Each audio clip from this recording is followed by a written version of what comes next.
Welcome to the Influency Podcast. I'm Hadar, and this is episode number 43. Today, we're going to talk about vocabulary used when talking about social justice.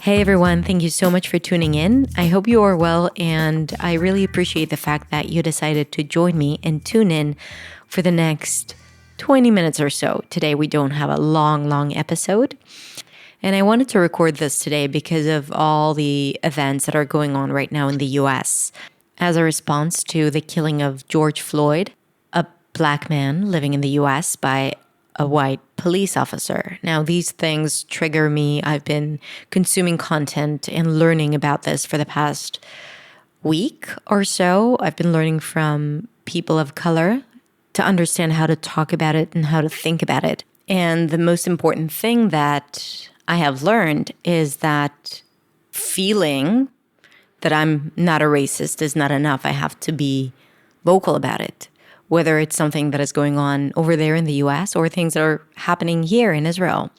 Because when we stay neutral, we are actually taking sides. Now, this episode is not about that. I'm not taking any stance right now on this episode. If you want to hear more about this and to hear my opinion, you are invited to follow me on my Instagram account, where I get more personal and more expressive. But I wanted to use this opportunity and this momentum of everything that is going on in the world, and people start thinking about things and taking action and reading more and educating themselves more. Since this conversation is happening in English, I figured that there are a lot of words that we need to use in order to be able to express ourselves in this conversation, and maybe they're less accessible to you because we don't use them regularly. And this is why I created this episode, just to provide you with the vocabulary and all of that definition, how to pronounce, how to use it in a sentence. So if you want, you could go into this conversation with an opinion and with the vocabulary that you need, so you're not insecure about it because of English. Because I do believe that going into this conversation and speaking up and standing by the sides of the people who don't have the same privilege as we do, I think it's important to know how to talk about it.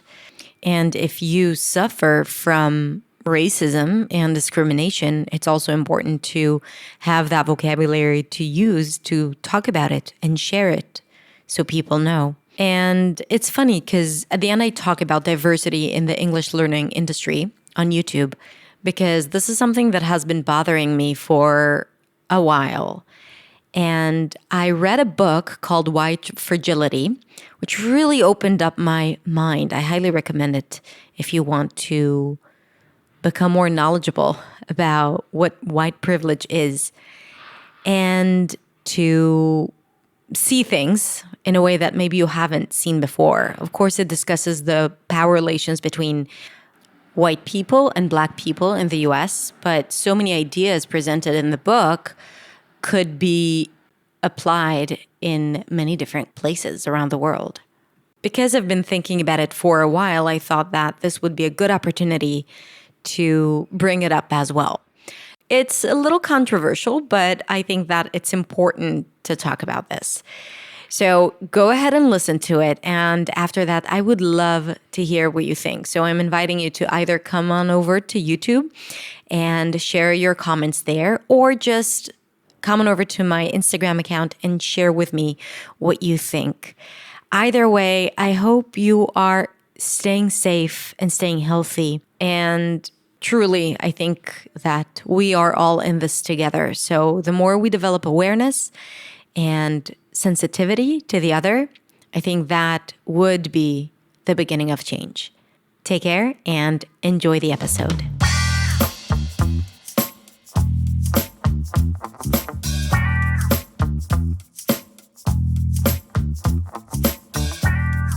Hey Hey everyone, it's Hadar. Thank you so much for joining me. Today we are going to talk about vocabulary used when talking about social justice and social equality.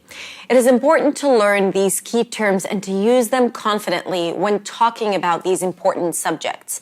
And it's important to be a part of the conversation because when we're silent in face of injustice and inequality, we become a part of the problem rather than a part of the solution. So I decided to create this lesson for you to make sure that English is not the reason why you choose not to speak up. As I'm making this video, there are protests and riots all across the US as a response to some horrifying acts against the Black community in the US.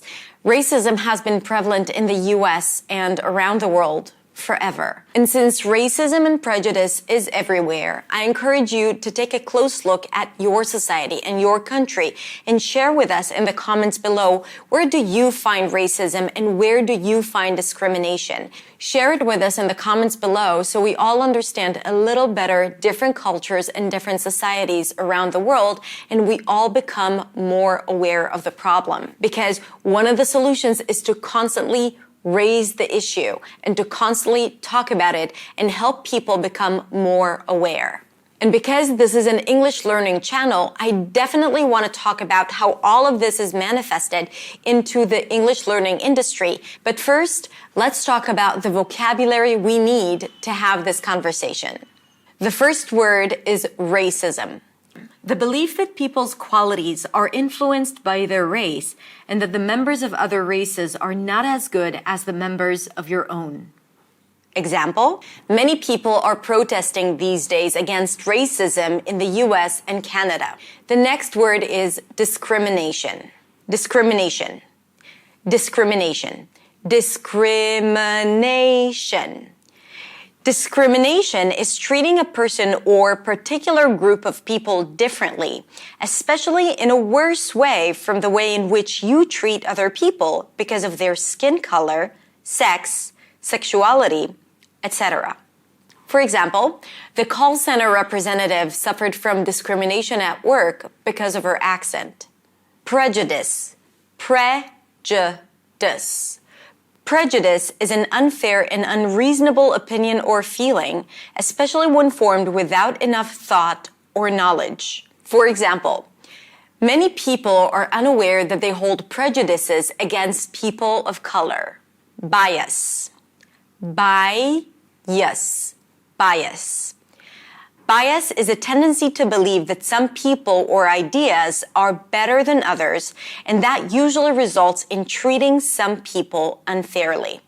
For example, there is clear evidence of a strong bias in favor of native-speaking English teachers in many language institutions. Privilege. Privilege. Schwa.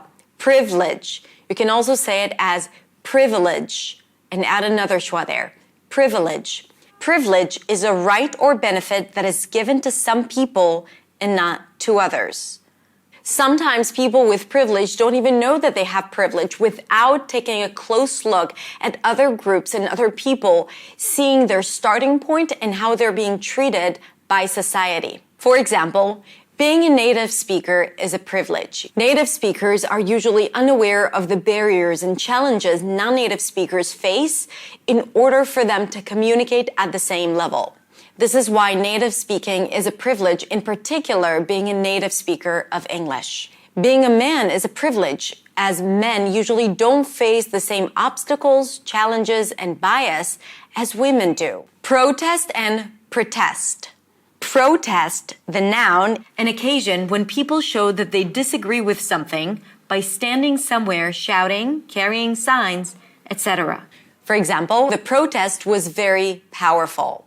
To protest is a verb. It's the act of protesting in a protest. The last word for today is diversity. Diversity. Diversity. Diversity. The state of having people who are different races or who have different cultures in a group or organization. For example, it's hard to ignore the lack of diversity among native-speaking English teachers online. Now, racism is not always being violent against people of color. No, racism can be very subtle, and it could be patterns of thoughts that we have that are a result of what we see and the content we consume. For example, if we look at the voice of English that we see on YouTube, most of the teachers who teach on YouTube who are native speakers, most of them are white. And as white American or British speakers, they have a very particular voice and very particular accent. This accent, because it's so dominant, is associated with what seems to be proper English. And everything that deviates from that might sound to us inaccurate, wrong, or sometimes unintelligent. There are many different dialects of English that English learners are less exposed to. And as a result, they may associate English as being spoken in only one certain way. And that is a problem, because if you don't follow enough voices, you will always think that this is how you should speak English. And to be honest, it's not. English is very, very varied. And when you feel that there is only one way of speaking English and what proper English is, you will always be trapped in this complexity of I don't sound like a native speaker, because native speaker is good and non-native speaker or an accent is bad. I'm not saying that's the case for everyone, but sometimes we have these patterns that kind of like consume our thoughts and prevent us from showing up fully and confidently. So this is something that I want you to be aware of. Now, you're probably asking yourself, okay, what am I supposed to do? I'm just trying to learn from the best teachers.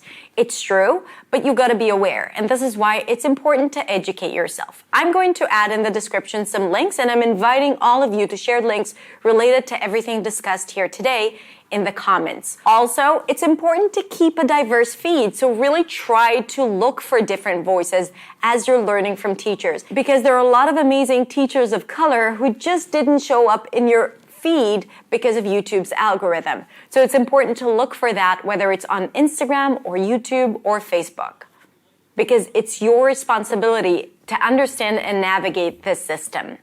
Okay, that's it. Thank you so much for joining me in this conversation. I cannot wait to hear what you think.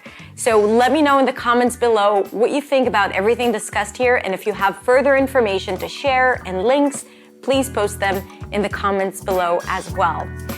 Stay safe, stay healthy, and I will see you next week in the next video. Bye.